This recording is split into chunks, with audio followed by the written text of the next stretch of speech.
আজকের যে video topic, এটা আমার অনেক পুরনো একটা ভিডিওতে আমি বলেছিলাম। যারা আমার পুরনো সাবস্ক্রাইবার আছো তারা অলরেডি জানো, আর নতুনদের জন্য বলছি কারণ ওই ভিডিওটা আমার ডিলিট হয়ে গেছে কোনো কারণে।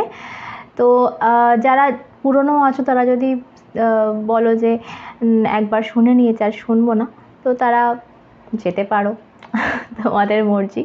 আর যদি ভাবো যে না একবার শুনেই নি, শুনতে পারো। আর নতুনরা তো অবশ্যই শুনবে। তো সেটা হচ্ছে,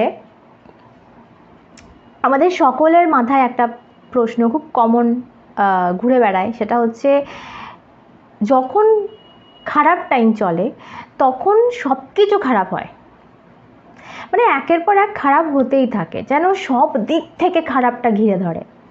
তো এটা কেন হয়?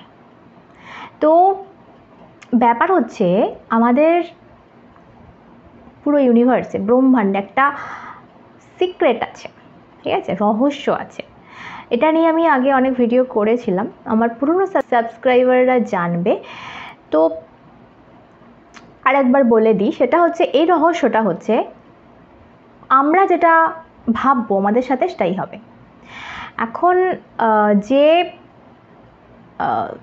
ফ্রিকোয়েন্সিটা আমরা রেডিওর মতো, যে ফ্রিকোয়েন্সিটা আমরা ওপরে পাঠাবো সেইটাই ওপর থেকে আমাদের লাইফে নেমে আসবে। লাইক রেডিওর মতো যে 98.3 ফ্রিকোয়েন্সিটা দিলে তবে মির্চিটাই কিন্তু বাজবে, অন্য কিছু কিন্তু বাজবে না। সেই হিসাবেই যদি আমরা কষ্ট পাই, কাঁদি, তো আমাদের লাইফে আরও কান্না নেমে আসবে। যদি আমরা সবসময় স্মাইল দিই, হাসি, তো আমাদের লাইফে হাসি নেমে আসবে, খুশি নেমে আসবে।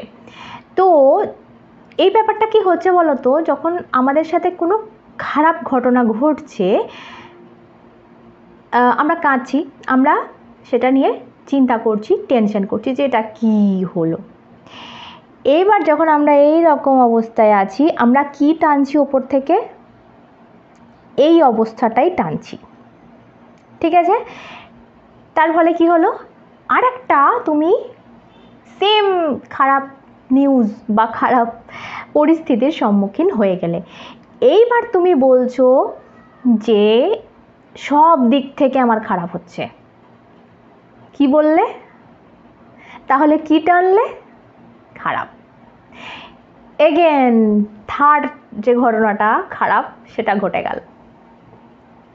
তো অ্যাকচুয়ালি আমরা বুঝতেই পারি না যে আমরা নিজেই নিজের ক্ষতিটা করে ফেলছি। তো এর জন্য কি করতে হবে? খারাপ কিছু তো ঘটেছে, তার জন্য আমাদের চিন্তাও হবে, আমাদের চোখে জলও আসবে, কিন্তু সেই পরিস্থিতিটা, সিচুয়েশানটা, সেই কষ্টটা কিভাবে আমাদের খুশিতে যত তাড়াতাড়ি সম্ভব কনভার্ট করা যায় নিজে থেকে, সেই চেষ্টাটা করতে হবে। যদি যদি যদি যদি আমরা চাই আমাদের লাইফে ভালো খবর আসুক, আমাদের লাইফে ভালো একটা পরিস্থিতি আসুক, আমাদের লাইফটা খুশির হোক, আনন্দের হোক, তাহলে আমাদের হ্যাপি থাকতে হবে। তো আশা করি বুঝে গেছো। এবার এই জিনিসটা এতটা সোজা নয় অ্যাকচুয়ালি, মানে কষ্ট হলে, দুঃখ হলে সেটাকে হাসিতে কনভার্ট করা, এটা এতটাও সহজ না। তো এই ব্যাপারে আমি অন্য একটা ভিডিওয়ে কথা বলবো, কিভাবে খুব সহজে আমাদের কষ্টগুলো সত্ত্বেও মুখে হাসি আনা যায়। তো চেষ্টা করো যে ব্যাপারগুলো তোমাকে খুশি করে সেই ব্যাপারে ইনভলভ হয়ে যেতে সেই সময়, যাতে তোমার মুখে হাসি ফোটে। যেমন একটা বাচ্চার মুখ দেখলে আমাদের হাসি ফুটে যায় না? যাই হোক পরিস্থিতি, একটা বাচ্চাকে আদর করতে গেলে আমাদের মুখে হাসি ফুটেই যায়। তো চেষ্টা করো সেরকম করার, ঠিক আছে? হাসতে গেলে হ্যাপি হওয়ার দরকার হয় না, এটা একটা থেরাপি। লাফিং ক্লাব কত রয়েছে দেখেছো? তো যত হাসবে হাসি আকর্ষণ করবে, যত কাঁদবে কান্না আকর্ষণ করবে, যত দুঃখ পাবে, যত চিন্তা করবে তত দুঃখ আকর্ষণ করবে, যত আনন্দে থাকবে তত আনন্দ ডেকে আনবে জীবনে। তো আমার যে এই যে থাম্বনেল বা টাইটেল বলো ভিডিওর, যেটা দেখে তোমরা খুলেছো ভিডিওটা, তো ডেফিনেটলি তোমরা এটা ভাবছো যে আমার সাথেই কেন খারাপটা হচ্ছে, আর আমার সাথে খারাপ সময় গেলে সব কিছু খারাপই কেন হচ্ছে। তো এই চিন্তা ভাবনাটা যদি এখানে আমরা সেঁটে রেখে দিই, আটকে রেখে দিই না, তাহলে জীবনে আমাদের আনন্দ আসবে না, জীবনে সুখ আসবে না। এই ব্যাপারটাই পাল্টাতে হবে, এই চিন্তাটাই পাল্টাতে হবে।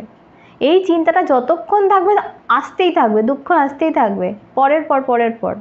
তো তোমাকে ভাবতে হবে এই তো এবার এলো বলে সুখ, যত কষ্টই হোক দুঃখ, এই তো এইবার আসবে, নেক্সট বার নিশ্চয়ই আসবে।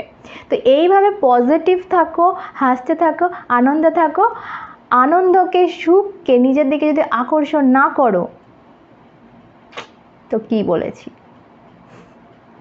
সকলে ভালো থেকো, সুস্থ থেকো, আবার দেখাবে অন্য আড্ডায়, সাথে তোমরা এবং শ্রী।